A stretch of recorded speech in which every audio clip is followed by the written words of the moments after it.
Not accept this as normal. We must protect our children and educators from gun violence. Thank you for being here. Well, it's hard to believe that this is one of our last gatherings of educators here at the White House. The day after Joe was inaugurated nearly 4 years ago, I started my time as First Lady by thanking our nation's educators alongside Randy and Becky. The pandemic was still raging, so we sat 6 feet apart. And on that day, I promised you that as long as Joe was in the White House, educators would always have a seat at the table. That promise has been my guiding light over the last 4 years. And I hope you have felt your impact in all that we've accomplished together. We began this journey together. So I asked Randy and Becky to help gather us again as this chapter comes to a close. And my message to you is simple. Thank you.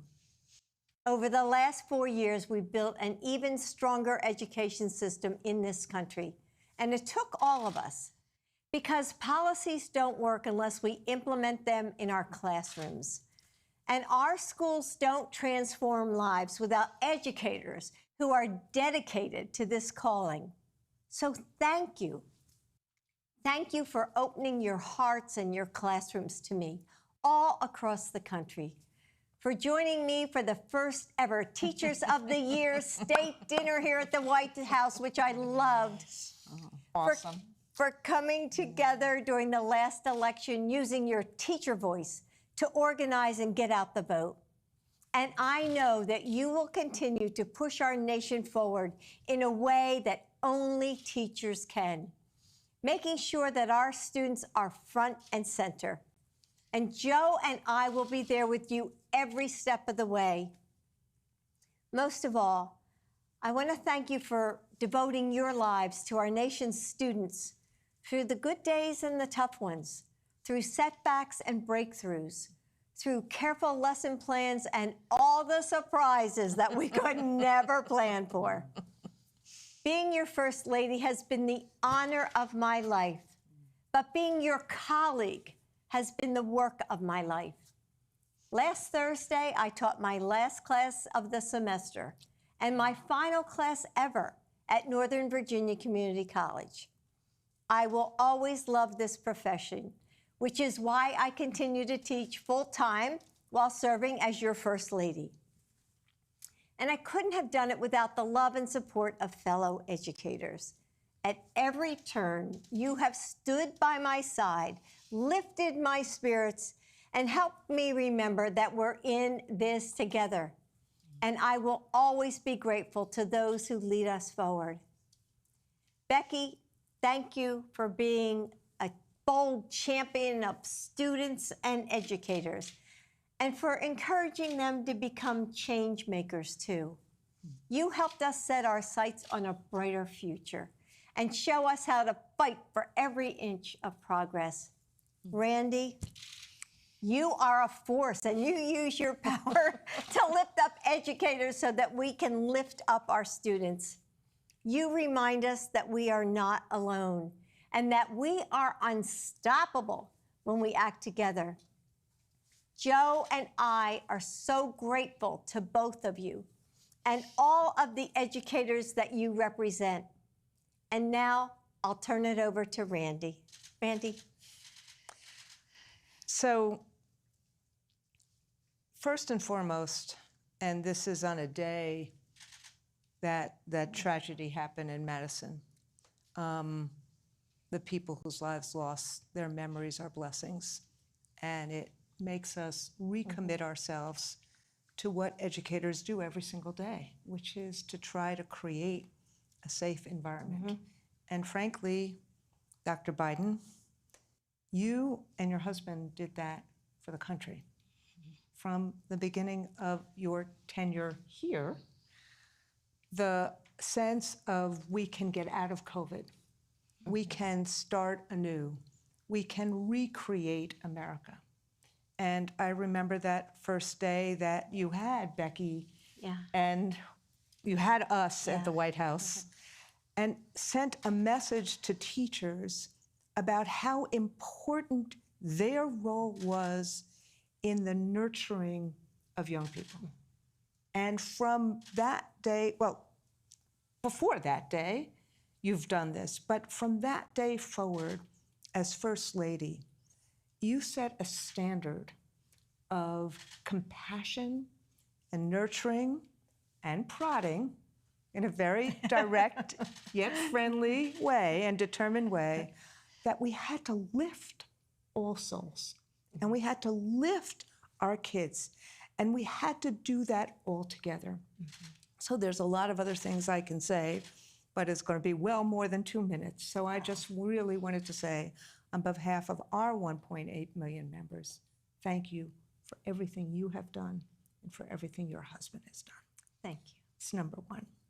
Number two, to the educators that are here, I just want to say thank you to you, because for everything that happens in classrooms, you are the difference makers. You make that difference in so many different ways and in so many different times. And I want to say thank you. The American people know how important you are. They say this to you over and over and over again about the importance of public education. And I just hope you feel it and you hear it. And more than the American people are American children. They need you. Think about the kids today. Think about what's happening in Madison, Wisconsin today. They need you. They need you to inspire them, to see them, to feel them, to lift them, to be and to engage in the promise of America. And so the last thing I want to say to all of you, all of us, is that we are in the season of light. We are, whether we believe in Kwanzaa or Diwali or Hanukkah or Christmas, this is the season of light. It's a season of hope. It's a season of thinking about good things and making a difference and being good. And so I want to say to all of us, there are going to be a lot of ups and downs over the next few weeks, months, and years. Let us all remember that that hope and that light and that goodness starts with the work that you do. Be the light, be the hope, and have a wonderful holiday and New Year. And now, my partner in all of this, Becky Pringle. Oh my goodness, what an honor of my life to be sitting on this couch with the three of us powerful women, right? And as I was listening to you, Dr. Jill, I thought about these words. Of all the civil rights for which this world has fought and died for 5,000 years, the right to learn is the most fundamental. The freedom to learn has been bought by bitter sacrifice. So whatever we might think about the curtailment of other civil rights, we must fight to the last ditch to keep open the right to learn. Yes. You embody those words by W.E.B. Du Bois every day of your life.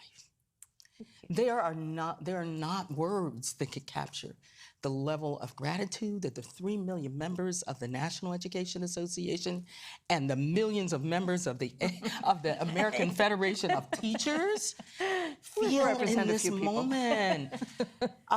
You, from the start, you started out by saying you invited us the day after President Biden took the oath of office. We were there with you, and you promised us that we would partner throughout your tenure, and that's exactly what you did. Every step of the way, whether we work together on the Bipartisan Safer Schools Communities Act, which we knew at the time we had more work to do, and the tragedy in Wisconsin today is evidence of that. But whether we're talking about healthy meals for every student, whether we're talking about student loan debt relief or making higher education more affordable, whether we're talking about addressing the mental health of our students, that's what you did in partnership with us. And so I hope, I trust that you know you have left a legacy that won't end as you leave the People's House. But it will, and I was glad to hear you say that too. You'll continue to do work, because let me tell you, I know, I for one, I'll be reaching out. I'll be calling you, Dr. Jill, what do you think? So we can continue to collaborate together. You know, that is when we collaborate, it's a quality Yeah. of collective thinking, right? That leads to the quality of collective action. Right. Like Randy, I ended an interview today, like I end every interview when the reporter asks you, is there something else you want to say? Then I could just go on and on. No, but I not you. always, no, not me. I always end by saying, well, thank you for giving me the opportunity to say to educators all over this country, thank you. You are incredible. You get up every day and you teach and drive and feed and nurture, counsel our students every day, no matter what's happening going on. You do that every day. And so I want to say to our educators out there, thank you for all you do, not just for our students, but our families and our communities and for this country, because you know that public education is the foundation of this or any democracy. Thank you for continuing that righteous fight for every student. Dr. Jill. Thank you, Becky. Just a couple weeks ago, on one of my final overseas trips, the U.S. ambassador in Qatar told me about how all these years later, he still remembers the English teacher who changed his life. And all of us have someone we credit for creating an inflection point in our lives. And you are that someone. Every day, you see something in your students, a spark of passion, a glimmer of talent, and you say, don't let the world miss out on your light. Thanks to you, light shines out of your classrooms. Every student a sunray of your legacy. We don't always see how far that light travels, but right now, someone out there is standing a little taller because you helped them find the confidence they needed. Someone is working a little harder because you pushed them to try. Someone is braver because you helped them find their courage. And someone has become a teacher and a mentor to their own students because all of us are in links in an endless chain of educators. And while the world shifts under our feet, we will always have each other. So right now, more than anything else, my message to you is this: lean on each other, be each other's strength, and never forget the power of education to transform lives. From the bottom of my heart, thank you and happy holidays.